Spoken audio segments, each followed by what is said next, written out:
Assalamualaikum warahmatullahi wabarakatuh. Alhamdulillahirabbil alamin, asyhadu an la ilaha illallah wa asyhadu anna Muhammadan abduhu wa rasuluh. La nabiyya ba'dahu yaumil qiyamah. Allahumma shalli ala Muhammad wa ala ali Muhammad. Mahasiswa-mahasiswi yang Bapak sayangi, mata kuliah Sejarah Indonesia Haji Umrah. Kita mulai kuliah perdana kita tentang sejarah ya. Kita melihat dulu apa itu kota Mekah dan kota Madinah yang sekarang menjadi pusat peradaban Islam ya.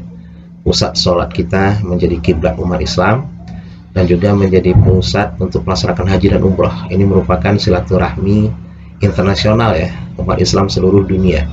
Hampir 4-5 juta umat Islam berkumpul di Mekah dan Madinah, saling bertukar pikiran, saling bersilaturahmi. Maka nanti kita pelajari waktu penjajahan Belanda, orang pulang haji itu selalu di karantina ya, sebab biasanya menjadi pemberontak kepada penjajah setelah pulang dari haji. Kita lihat kota Mekah. Mekah namanya berasal dari kata, ada mengatakan intaka ya, artinya mendesak atau mendorong. Dalam Al-Quran Allah menyebutkan kata Bakkah ya. Kota Mekah disebut Bakkah dari kata Bakka ya buku, artinya menekan ya. Karena Mekah dulu sering menekan leher-leher orang yang sombong ya. Tafsir Jalalain dalam Imran 156. Bibak kata Abu Barokan. Akhirnya kota itu menjadi penekan hawa nafsu manusia ya. Banyak dilarang nanti di sana. Kota Mekah terletak 280 meter di atas permukaan laut, sejauh 600 km dari selatan kota Madinah, dan 200 meter kaki Jeddah dari arah timur. Jadi kalau jemaah haji pergi dari Mekah ke Madinah atau dari Madinah ke Mekah untuk berihram, nanti melewati miqat namanya Bir Ali ya. Naik mobil kira-kira berapa ya? 2 jam 3 jam lah. Nanti, tapi sekarang sudah ada kereta ya. Kota Mekah berada di lembah Ibrahim yang dikelilingi gunung ya, dan gunung Kuikan dari arah utara, gunung Abu Budaibah dari arah barat, dan gunung Kuda dari arah selatan. Sedangkan Abi Kubes dari arah tenggara. Jadi kota Mekah itu memang dikelilingi oleh gunung-gunung batu. Makanya kalau kata orang ya, seandainya tidak ada haji di sana, mungkin orang nggak akan mau ke sana ya, dengan medan yang berat, panas, pasir, dikelilingi oleh batu-batu cadas gitu lah. Nah, tapi karena Allah menurunkan Islam di sana ya, itu berarti Allah sudah menunjukkan ya bahwa itu akan menjadi berkah nanti. Soal itu kalau nggak ada berkahnya mungkin orang nggak mau tinggal hidup di sana ya, dengan kondisi alam dan mungkin geografisnya, dan mungkin juga dari penduduk-penduduknya gitu, penduduk Mekah pada waktu itu.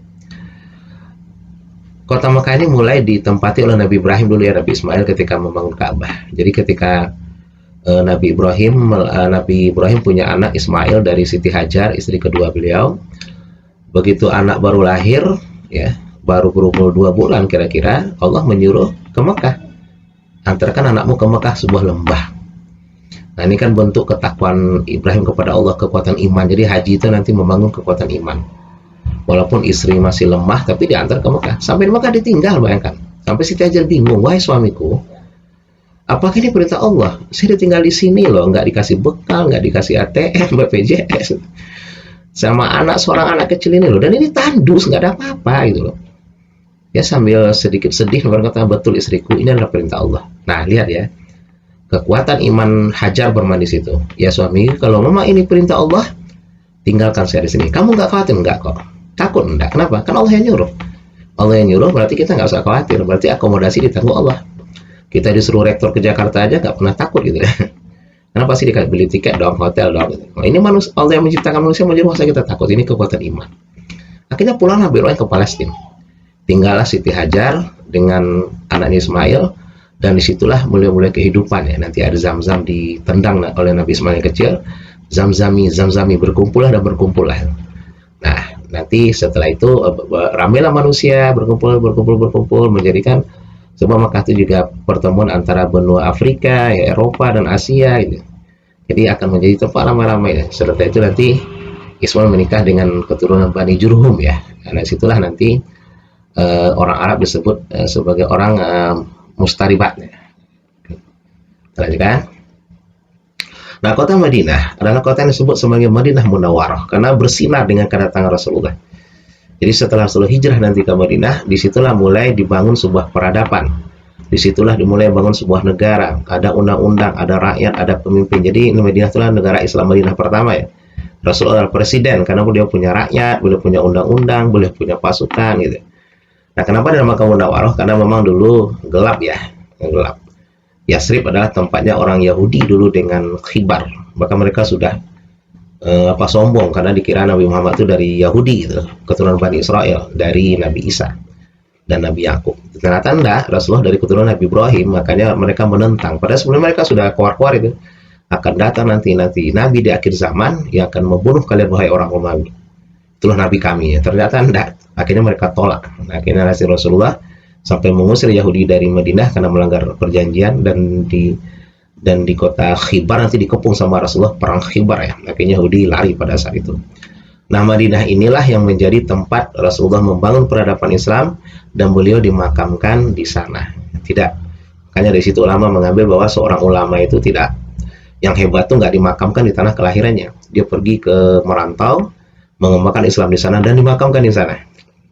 Ini kebanyakan ulama dulu seperti itu ya, hijrah dari kampung halaman. Ya, letak kota Madinah itu sebelah selatan ya, sebelah arah utara dari kota suci Makkah Mukarramah.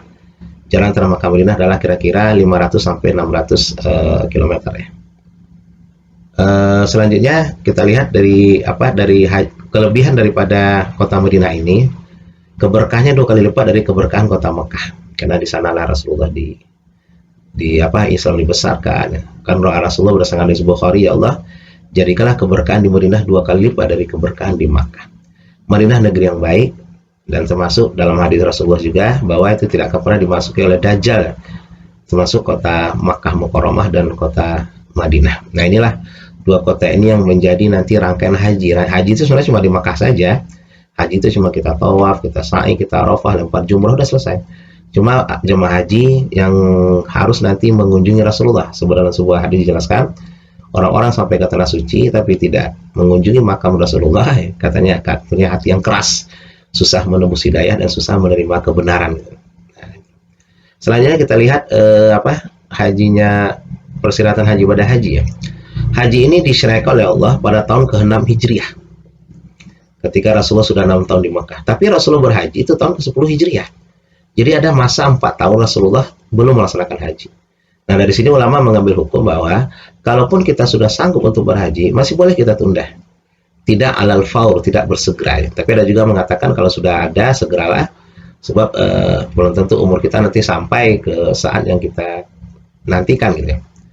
Jadi di sini disebutkan bahwa Rasulullah ketika 6 Hijriah, setelah syariat puasa, syariat sholat, zakat, baru nanti ke 6 Hijriah itulah haji. Nah, Rasulullah berhaji memulai perjalanan beliau dari Mekah pada hari Sabtu ya, 12 Zulkaidah tahun 10 Hijriah. Dan ini adalah haji terakhir Rasulullah. Jadi Rasulullah melaksanakan haji dengan cara ifrat. Jadi beliau akan haji itu ada tamattu, nanti kita bahas ya, ada qiran, ada ifrat. Nah, tapi Rasulullah sampai bersabda, kalau tahun depan saya masih ada usia, insya Allah nanti saya melakukan haji tamattu yang dilakukan seperti orang Indonesia itu rasanya tamattu semua. Mana yang afdal tamattu sama ifrat itu berbeda para ulama. Yang katanya yang afdal adalah yang dilakukan Rasulullah. Sedangkan tamattu adalah yang diinginkan Rasulullah. Jadi kalau kita melihat yang dilaksanakan berarti haji ifrat ya. Tapi Indonesia memilih tamattu dengan berbagai alasan dan tidak salah juga. Dan beliau berkurang lebih 100.000 jamaah haji waktu itu berangkat Rasulullah. Setelah penaklukan kota Mekah tahun ke-8 Hijriah, Mekah sudah dikuasai Rasulullah. 2 tahun kemudian baru Rasulullah nanti haji. Dan turun juga nanti surat surat At-Taubah. Nah, sejak itulah orang kafir-kafir musyrik sampai hari ini tidak boleh berada di Mekah dan Madinah, itu kota suci umat Islam. Ya, karena mereka protes juga sih ya, kami kota Roma, silakan kalian masuk ya. Nah, Rasulullah dan jemaah haji melaksanakan ibadah, di antaranya berniat di Zulhulaifah ya, berihram, tawaf, sa'i, wukuf di Arafah, kemudian menuju Muzdalifah. Selanjutnya Rasulullah menuju Mina untuk melempar jumroh, dan terakhir adalah tawaf ifadah. Nah, setelah itu beliau pulang ke Madinah. 83 hari setelah Rasulullah sampai di Madinah, beliau dipanggil oleh Allah. Jadi haji beliau pertama dan langsung menjadi haji terakhir. Dari sini ulama mengatakan kewajiban haji itu cuma 1 kali. Kalaupun kita punya dana untuk haji, ya janganlah berikan orang lain untuk haji, atau bantulah pesantren. Ya, cukup sekali saja sudah melepaskan istilahnya kewajiban kita untuk haji. Jadi kalau kita punya dana, mungkin kita gunakan untuk kegiatan-kegiatan sosial. Terima kasih untuk kuliah perdana ini. Subhanakallahumma bihamdika asyhadu an la ilaha illa anta astaghfiruka wa atubu ilaik. Assalamualaikum warahmatullahi wabarakatuh.